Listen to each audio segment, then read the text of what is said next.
Muito bom, boa noite, gente. Alegria receber vocês aqui essa noite. Que bom que você escolheu a rede para cultuar a Deus, para poder passar o teu domingo à noite, pelo menos parte do seu domingo à noite aqui conosco. Muito bom ter você aqui. Aos visitantes, nosso muito obrigado, seja bem-vindo, que legal que você veio. Aqueles que talvez estão aqui pela primeira vez, talvez alguns aqui pela primeira vez que pisam numa igreja evangélica. Que bom que você teve coragem de aceitar talvez o convite aí que te fizeram, e que bom que você está aqui essa noite. Nós vamos juntos agora nos próximos minutos estudar um pouco da Palavra de Deus, porque cremos que a Bíblia é a Palavra de Deus, ela fala conosco, e ela que nos transforma, é ela que fala com a gente, é ela que nos muda. Então nesses próximos minutos nós vamos estudar um pouco da Palavra de Deus. Nós aqui na Rede, nós estamos estudando a carta que Paulo escreveu aos Efésios, o livro de Efésios. Nós estamos estudando essa carta já por algumas semanas aqui aos domingos, e tem sido muito legal poder estudar essa carta com vocês, aprender com essa carta. E hoje nós vamos começar o capítulo 4. Você tem a sua Bíblia aí, você pode ir lá para o capítulo 4. Se você não tem problema, nós vamos projetar daqui a pouco, ali no telão. Você já pode ir abrindo aí em Efésios capítulo 4.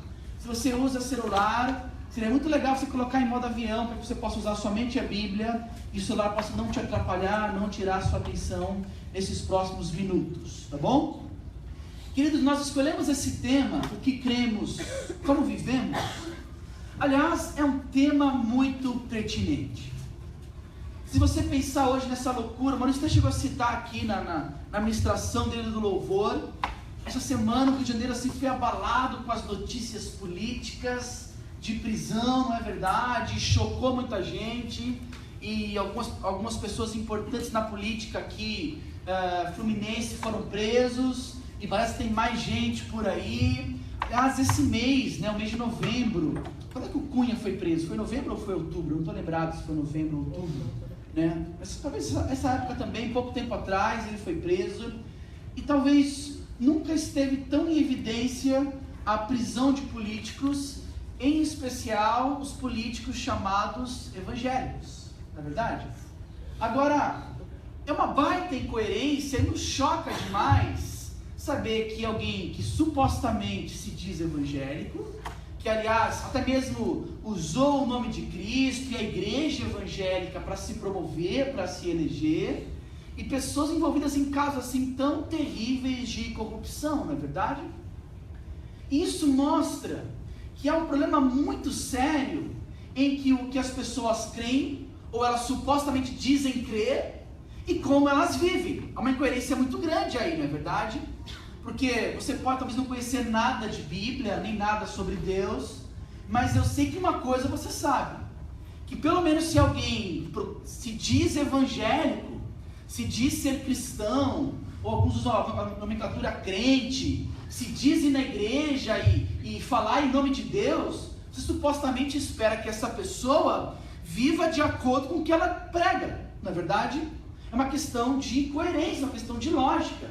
Se aquele camarada lá se diz um político evangélico, o mínimo que eu espero é que esse cara não se envolva nas maracutaias e nas bagunças aí, nas baixarias da política brasileira. Mas não é o que a gente vê.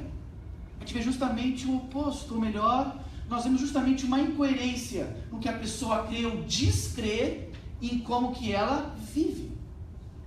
E é interessante que Paulo fala justamente sobre isso na carta que escreveu ao povo de Éfeso. Porque nessa carta, ele dedica 3 capítulos para falar sobre o que nós cremos, mas depois ele dedica talvez o mesmo espaço para falar como nós vivemos. Porque o que você crê deve ser o que você vive, e você vive de acordo com o que você crê. Deve haver uma coerência aí, deve haver uma ligação nesses dois temas. E é por isso então que é tão importante a gente estudar, principalmente hoje. Porque hoje nós vamos começar o capítulo 4. E o capítulo 4 de Efésios, teoricamente, é Paulo fazendo essa mudança. Até agora ele falou sobre o que nós cremos. E a partir de agora ele vai falar como nós vivemos. E as duas coisas devem andar juntas aí. O que cremos e como vivemos. E nós vamos começar então hoje o capítulo 4.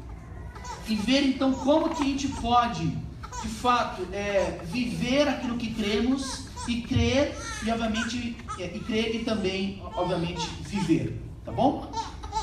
Achou aí Efésios, capítulo 4. Nós vamos ler do verso 1 até o verso 6. Tá bom? Efésios, capítulo 4, do verso 1 até o verso 6.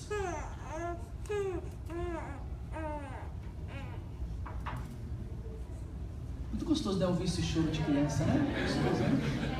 Deu saudade, Miriam? Não, né? Não deu saudade, não. É que muitos não viram meu filho aqui durante o louvor.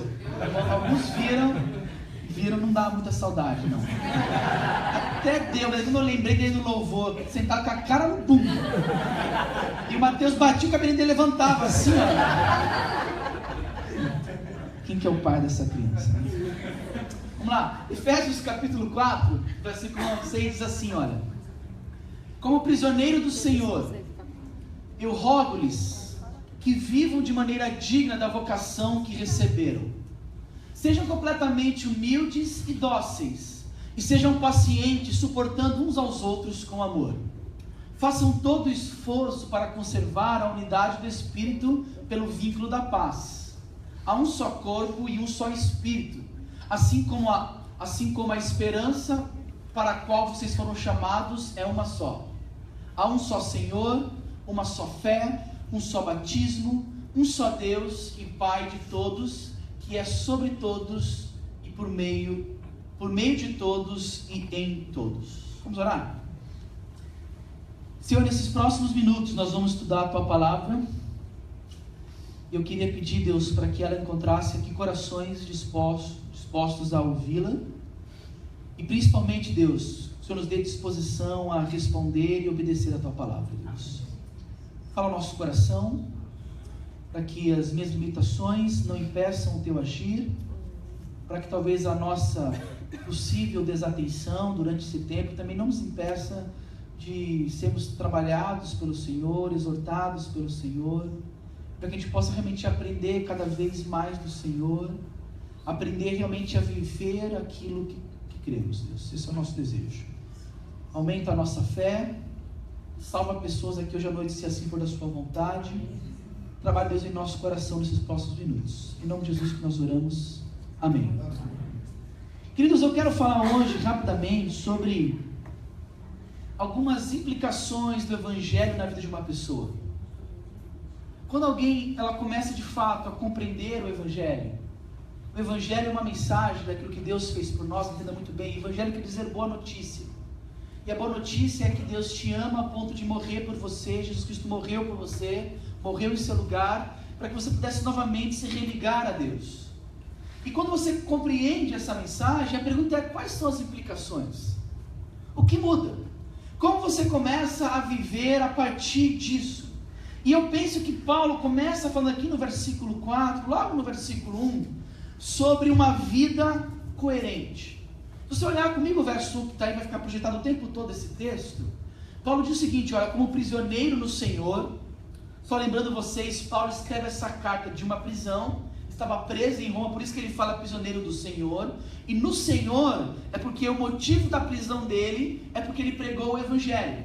Os religiosos da época, os judeus, não gostaram disso, prenderam Paulo, jogaram Paulo para lá, para cá, até que ele parou em Roma, numa prisão domiciliar em Roma, e é lá que ele escreve essa carta. Então Paulo estava preso por causa do Evangelho, tá bom? E como prisioneiro do Senhor ele diz, olha o que ele diz: eu rogo-lhes, eu imploro a vocês, eu reforço de maneira assim muito, muito forte, que vocês vivam de maneira digna da vocação que receberam. A ideia, viver de maneira digna da vocação, essa palavra vocação aí, é a ideia de chamado, de convocação. Entenda bem, a ideia é que Deus nos convocou quando nos apresentaram o Evangelho.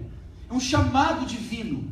Quando alguém ouve esse chamado, dizendo, olha, você é um pecador, mas ainda assim eu te amo, e você é transformado por essa mensagem, você aceita então esse chamado por parte de Deus, essa convocação por parte de Deus. Um cristão é alguém que foi chamado por Cristo, alguém que foi convocado por Cristo. Deus nos chamou da morte espiritual para a vida. E agora você deve passar a viver de modo coerente com esse chamado. É isso que ele quer dizer com viver de maneira digna da sua vocação. É viver de modo coerente com esse chamado que você recebeu.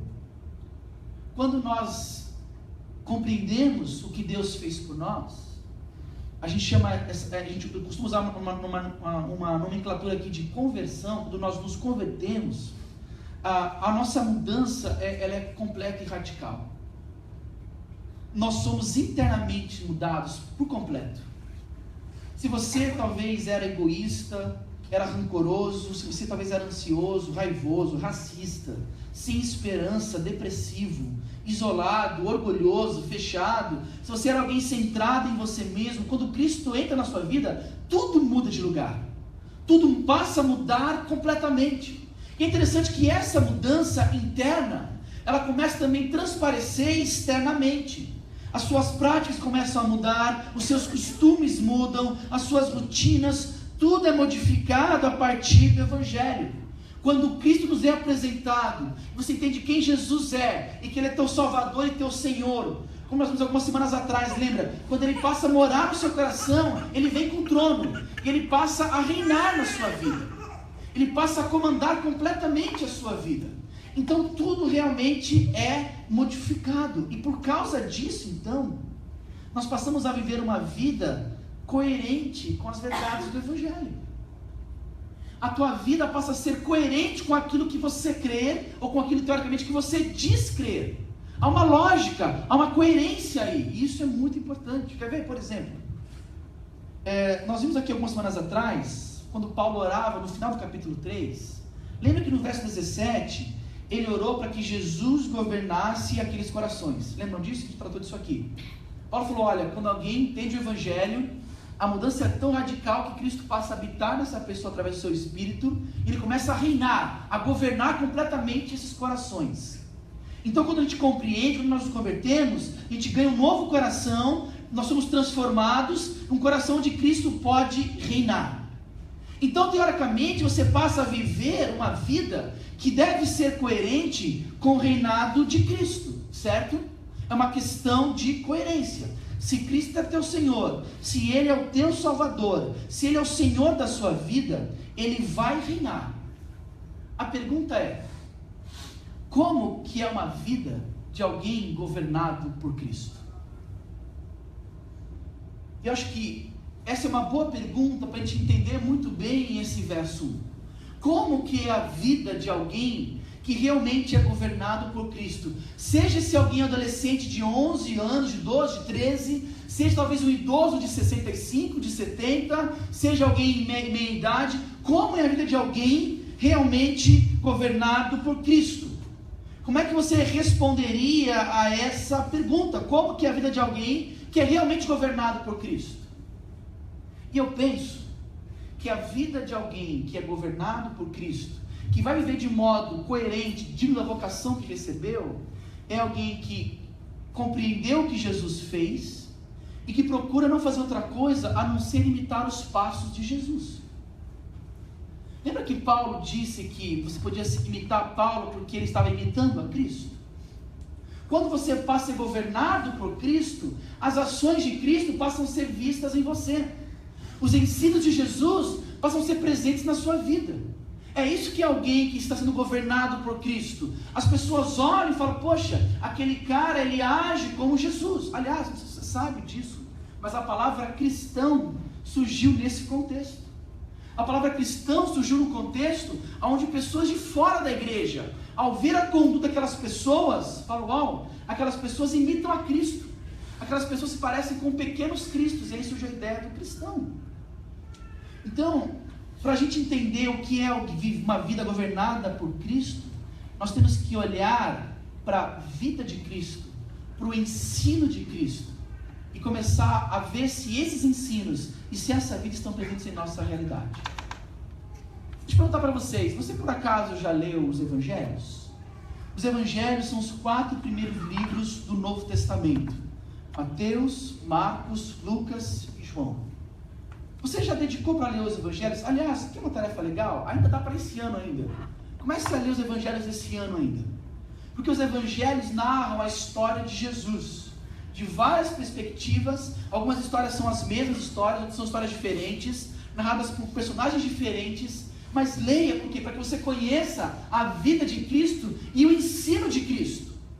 Para que à medida que ele vai governando o seu coração, essa vida e esses ensinos estejam sim presentes em sua vida. Porque somente dessa forma que você vai conseguir viver de maneira digna da vocação que você recebeu. Deixa eu tentar ser prático aqui e ajudar vocês. Por exemplo, eu quero pensar num assunto que é muito importante e relevante de conversar aqui sobre igreja, mas que tem tudo a ver com o que nós estamos abordando aqui. Por exemplo, como que é a vida de alguém governada por Cristo com respeito à sua sexualidade? Eu quero apenas pegar esse tema e usar como exemplo, para você ver como a gente pode aplicar isso em diversas áreas. Mas, por exemplo, mais uma vez, vamos olhar então para a vida e para o ensino de Jesus, tá bom? Você tem a sua Bíblia aí? Vai lá para Mateus capítulo 5, do verso 27 até o verso 30. Mateus capítulo 5, do verso 27 ao verso 30. E vamos só ver o que Jesus, por exemplo, fala sobre esse tema.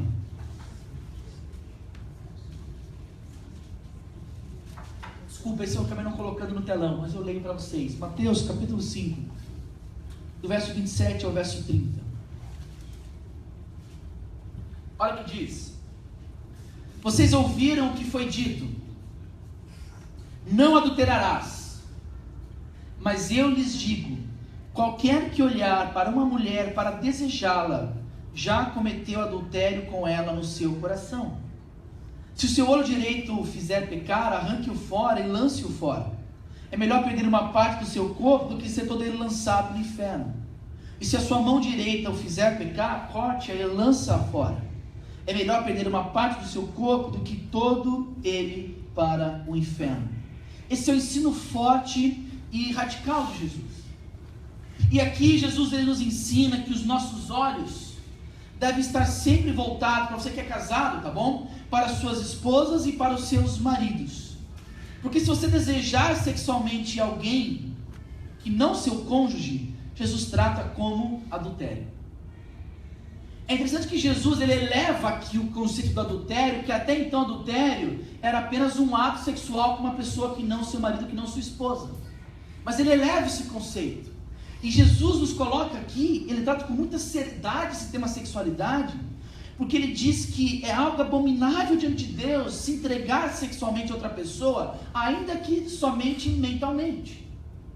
É o que Jesus aborda aqui e fala com muita propriedade.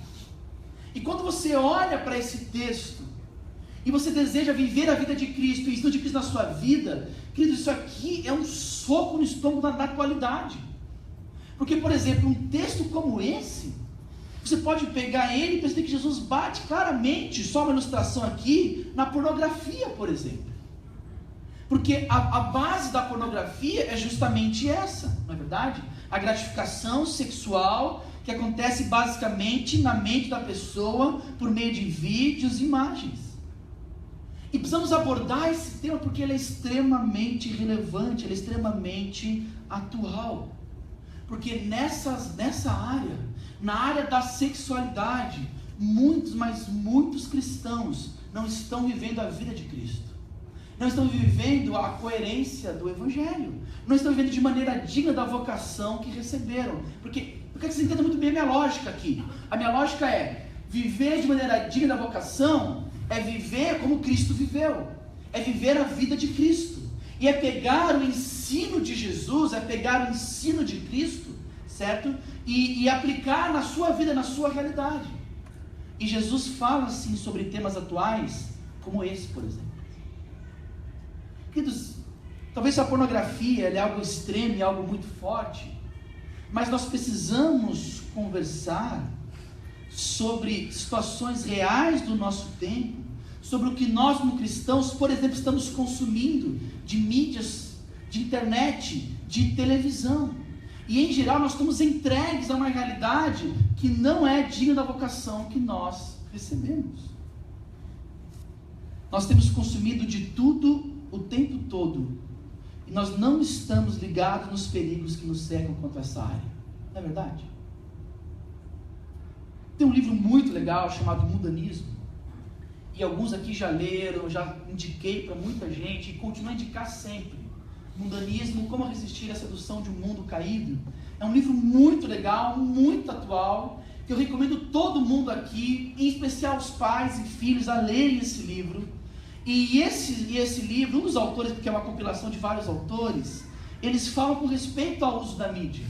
E falam que como os cristãos estão totalmente entregues a um uso sem moderação e sem cuidado nenhum com respeito à televisão e internet. E como que isso tem ganhado as pessoas, como isso tem enganado as pessoas, corrompido as pessoas e colocando elas num mundo que para sair desse mundo é muito, mas muito difícil. Existem dados, queridos, que falam sobre famílias sendo destruídas por causa de pornografia. Você sabia que hoje a pornografia, a televisão, o mau uso da televisão, o mau uso da internet destrói mais famílias do que o álcool? A gente bate no álcool, e é verdade, tem que tomar todo cuidado com isso, mas a gente esquece de outros perigos muito mais reais e muito mais próximos, onde não se há cuidado nenhum. Nesse livro, o autor ele aponta 2 problemas que certamente passam por aquilo que Jesus nos alerta aqui, com respeito a como os cristãos estão falhando em áreas tão cruciais, com respeito ao uso das mídias. Quando eu falo mídias aqui, eu penso em televisão e internet, basicamente. E ele diz que, em geral, os cristãos eles têm o problema de assistir e navegar sem cuidado, e de assistir e navegar pensando serem imunes. São os 2 grandes perigos que ele percebe na igreja mundial, no caso na igreja americana, e que a gente precisa conversar sobre esses temas. Quando ele fala, por exemplo, do assistir e navegar sem cuidado, ele coloca que as pessoas estão consumindo todo tipo de mídia sem o mínimo critério, sem o mínimo cuidado. E isso aos poucos vai nos minando, vai minando os nossos conceitos, vai minando os nossos padrões, vai minando as nossas noções de certo e errado. Isso aos poucos vai apresentando para a gente situações onde que para nós, nossa mente, fica impossível você olhar e não desejar. Entende a realidade, a dura realidade? Jesus disse, olha, cuidado, porque se você olhar e desejar, você já comete um pecado gravíssimo, você já cometeu adultério no seu coração. E muitas vezes, por não termos cuidado com o que vemos, aonde nós navegamos, nós vamos ao pouco permitindo que isso vá nos influenciando e destruindo as nossas mentes. É por isso que quando você começa a assistir e navegar sem cuidado, muitas vezes você se pega achando normal o que Deus odeia. Você pega vendo coisas, assistindo coisas, navegando por lugares que você sabe que é destrutivo, mas que vai te aos poucos te cercando, até de dar um pote final, quando você vai para o lado, você está preso e viciado nessas coisas. Já aconteceu de você às vezes ver um filme, eu gosto desse exemplo, e você nesse filme, ou nessa novela, né, qualquer tipo de história que está sendo contada e narrada, você às vezes se pega torcendo para o errado dar certo. Já aconteceu isso com você? De, por exemplo, na novela, ali naquela trama, o cara é casado, certo? Lá, só que a mulher do cara, ela é horrorosa, ela é xarope, ela é enjoada, ela é chata. E tem a outra lá que é bonitinha, delicada, que é a princesinha da novela, certo? E quando você vê, você se pega às vezes torcendo para aquele cara largar da esposa e ficar lá com a bonitinha, com a legalzinha da história. E no final você tem até aquela vibrada assim, você vibra, mas você acabou de vibrar com algo que Deus odeia. Não é verdade? Por causa do quê? Por causa do assistir, por causa do navegar sem cuidado. Então, parece que nós não estamos percebendo que nós temos um chamado de viver de maneira digna da vocação que nós recebemos, de viver a vida de Cristo em todas as áreas. Eu peguei uma área só, mas porque é uma área importante, porque o que nós assistimos de televisão, o que nós navegamos de internet, consome talvez boa parte do nosso tempo, se não a maior parte do nosso tempo. Eu já contei para vocês que eu gosto muito de seriado, eu gosto de filme seriado, é um dos hobbies lá em casa que eu tenho, Camirinha. E vira e mexe assim, quando a gente está assim, almoçando, às vezes quer ver alguma coisa e às vezes não quer dar muita atenção porque está comendo e tudo mais, a gente bota para ver Friends. O pessoal pode curtir ver Friends aí, né? Um seriado, Friends. amigos, o SBT traduziu como amigos, né? Tô brincando, né? E o pessoal vai traduzir, né, os negócios, né? E é um seriado muito engraçado, fez história, um dos seriados mais famosos da televisão americana, não? Tem 10 temporadas, durou por 10 anos, e é muito engraçado e tudo mais, mas é impressionante como Friends, ele tem alguns valores e conceitos, obviamente, que não são os nossos, né?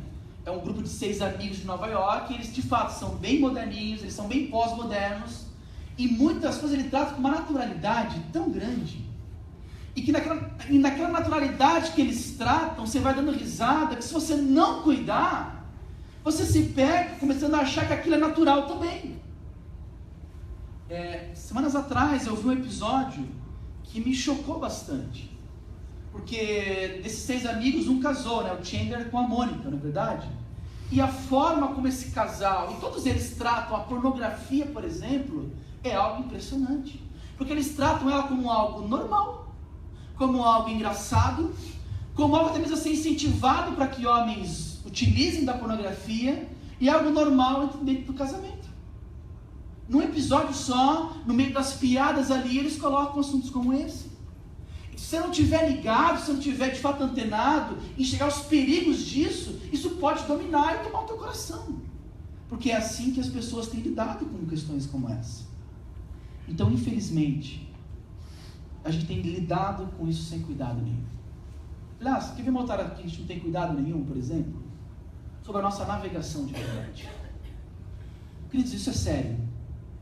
A quantidade de pessoas, de pais de família, de homens, que estão acabando com a sua família por causa disso, é algo impressionante.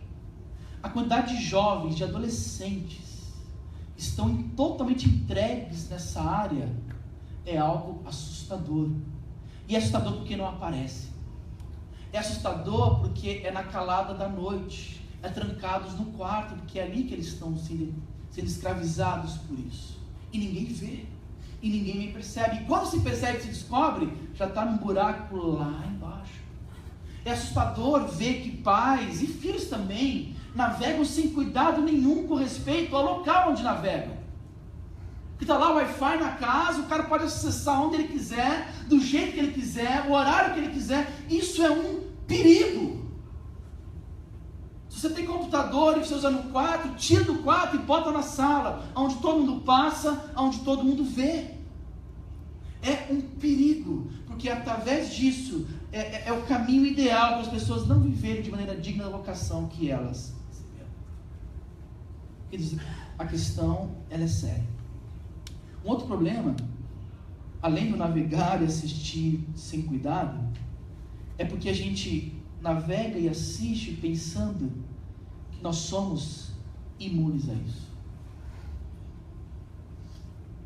Isso é um grande problema, porque isso não tem nada a ver com o Evangelho.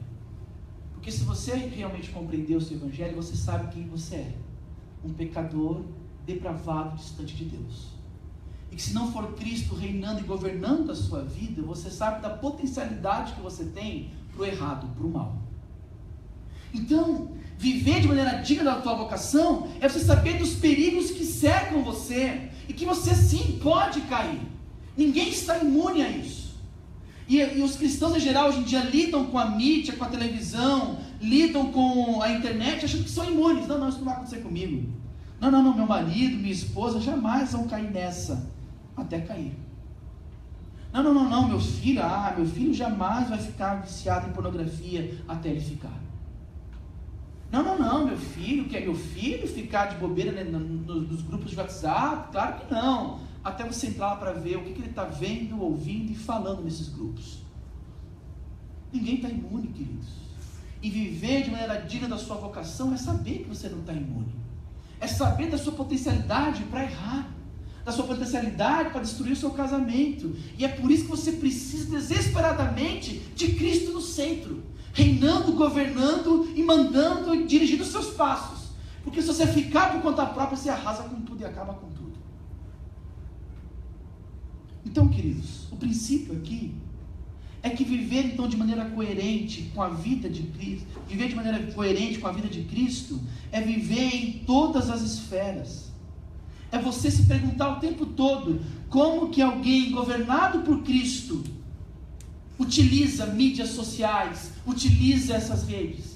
Como que alguém governado por Cristo vai para o trabalho e se posiciona no trabalho? Como que alguém governado por Cristo lidera uma equipe na empresa? Como que alguém governado por Cristo exerce um cargo de gerência? Como que alguém governado por Cristo trata a sua família, a sua esposa, os seus filhos? Como que alguém governado por Cristo obedece os seus pais e honra os seus pais? Como que alguém governado por Cristo estuda, se comporta na escola, na faculdade?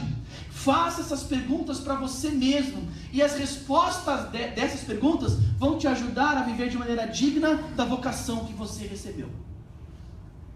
Esse é o pensamento, esse é o processo.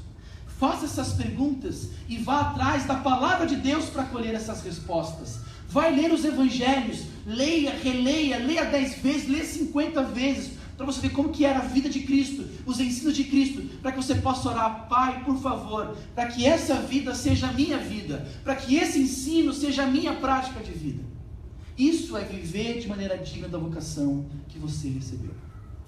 Agora, já indo para o próximo ponto, e não vou demorar muito mais, uma outra implicação do evangelho nesse texto, e vai do verso 2 até o verso final, até o verso 6, é que o evangelho, ele restaura a nossa capacidade de relacionamentos. Nós temos visto isso nos nossos grupos pequenos às terças-feiras. Como que nós somos criados para a comunidade, não é verdade? Quem está acompanhando terça-feira lembra disso. Fomos criados para viver em comunidade. O pecado destrói isso, mas o evangelho restaura. O que Jesus fez restaura essa nossa capacidade para os relacionamentos. E é isso que Paulo fala aqui. Olha o verso 2, que legal. Sejam completamente humildes e dóceis, e sejam pacientes, suportando uns aos outros com amor. Queridos, esse texto é fenomenal. Pegue esse verso 2, está vendo o verso 2 aí? Está pequenininho o 2 ali, mas dá para ver o verso 2. Pegue esse verso 2 e aplique em sua vida. E eu te pergunto, como que será os seus relacionamentos? Você pegar esse simples, pequeno, com poucas palavras, esse verso 2, aplique na sua vida e te pergunto, como que será os seus relacionamentos? Se você for realmente, e é interessante que é completamente, a ideia de interesse, de constância, tá bom? Se você for realmente completamente humilde e dócil, paciente, a ideia de suportar uns aos outros aqui, é de você estar disposto a ajudar as pessoas, você ser um suporte para alguém. Não é ideia de, que droga, tem que aguentar essa pessoa. Não é aguentar alguém não, tá? Mas você ser um suporte, ajudar essa pessoa a melhorar, trabalhar para a melhora dessa pessoa. Essa é a ideia de suportar uns aos outros, tá bom? Como que seriam os teus relacionamentos se você for tudo isso? Uma boa pergunta, não? Aliás, quando que foi a última briga que você teve com alguém? Você lembra quando foi a última briga que você teve?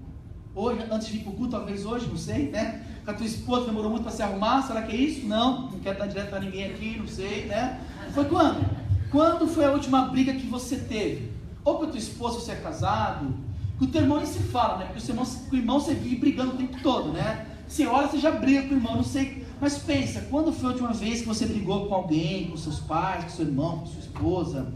Agora, se você for bem sincero com você mesmo, certamente você brigou porque você não foi humilde, nem dócil, nem paciente. Em geral é isso, não é verdade? Em geral é isso. Agora, você já pensou um casamento onde os dois, ambos, são humildes, dóceis e pacientes uns com os outros? Pensou, cara? Estou falando loucura aqui? Não, estou, né? Já pensou um relacionamento entre irmãos, onde ambos são humildes, dóceis e pacientes uns com os outros? Já pensou nisso?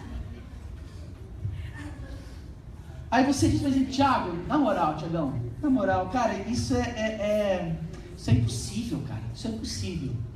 E eu respondo para você na hora, sim, realmente, isso é impossível. Se você olhar para esse verso 2 e olhar para você mesmo e para suas tentativas fracassadas de ser dócil, paciente, humilde, realmente é uma tarefa impossível.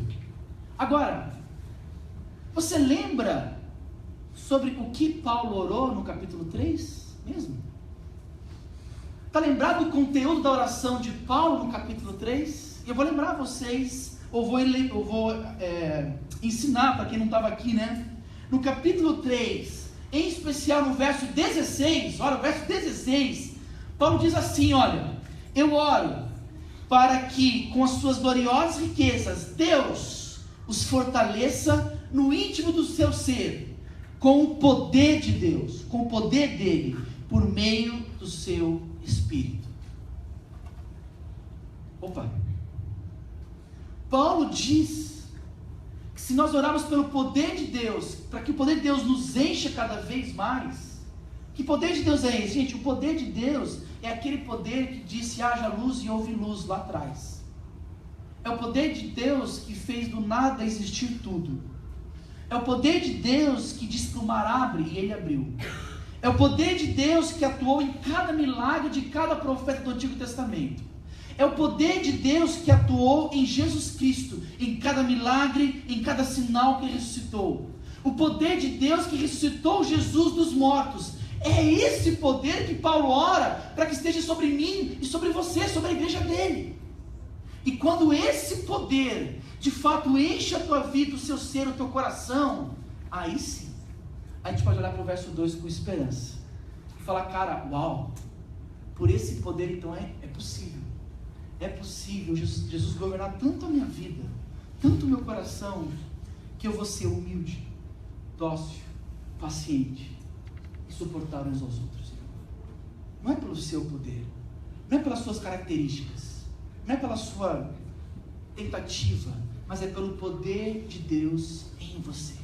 É pela centralidade de Cristo no seu coração. E somente por isso que você vai conseguir aplicar isso daí. E Paulo diz, no verso 3, que quando uma pessoa é governada por Cristo, ela não só trabalha para buscar a paz entre uns com os outros, mas para conservar essa paz. E o motivo que nós conservamos essa paz é porque nós só há um corpo, um só Espírito, uma só esperança, que é a esperança do Evangelho, um só Senhor, uma só fé, a fé em Cristo Jesus, um só batismo, o batismo depois da fé, um só Deus, Pai de todos, que é sobre todos, por meio de todos e em todos. É nesse Deus que nós cremos que opera esse tipo de trabalho em nossos corações. Queridos, o meu desejo, a minha oração, é para que todos vocês possam viver essa vida coerente com o Evangelho.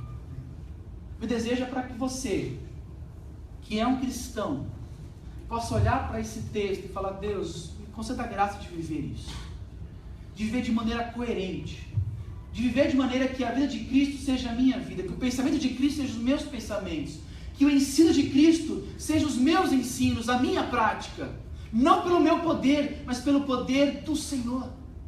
Ore, Deus, por favor, me faz de fato paciente, humilde, dócil com as pessoas, aqui na igreja, na minha casa, não pelo meu poder, mas pelo poder do próprio Deus que opera em você.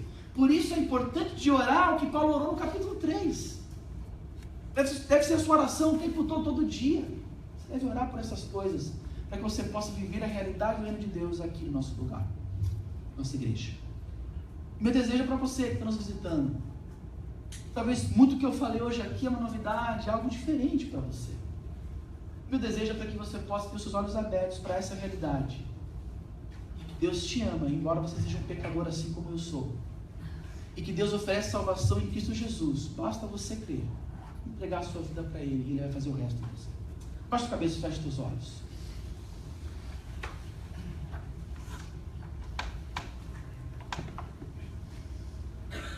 Senhor, por favor, trabalhe essas verdades em nosso coração. Tua palavra foi lida, explicada. Precisamos que o Senhor possa, de uma forma assim muito especial, nos ensinar, Deus, como que é essa vida coerente com o Evangelho. Como que é essa vida que vive de maneira digna da vocação que nós recebemos. Nós sabemos que essa vida é a vida de Cristo.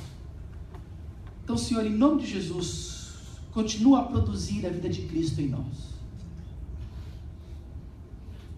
Continua, Deus, a trabalhar em nossa mente, em nosso coração, para que a nossa agenda, para que o nosso desejo, nossa intenção, seja de fato, Deus, nos enchemos cada vez mais do Senhor. Cada vez mais, Deus, passarmos o controle das nossas vidas, o volante das nossas vidas nas Tuas mãos. Para que o Senhor nos guie, para que o Senhor nos dirija, para que o Senhor seja encontrado em nós. E se como igreja buscarmos isso, essa vida coerente com a vida de Cristo, nós vamos passar a experimentar as consequências disso. Passemos a experimentar essa unidade tão gostosa, essa unidade que espelha de maneira muito, muito profunda, Deus, a unidade que o Senhor tem na Trindade. Para que possamos viver, Deus, essa vida de amor e de cuidado uns para com os outros. Para que as pessoas de fora, ao verem, Deus, o quanto nós nos amamos, o quanto é comum a humildade, a docilidade, a paciência em nosso meio, elas possam ver que há algo diferente. E queiram, Deus, de fato, aprender sobre esse algo diferente. E a gente possa apontar para Jesus. E falar que só somos o que somos por causa de Jesus. Esse é o nosso desejo, Deus. Essa é a nossa oração. Em nome de Jesus que nós oramos.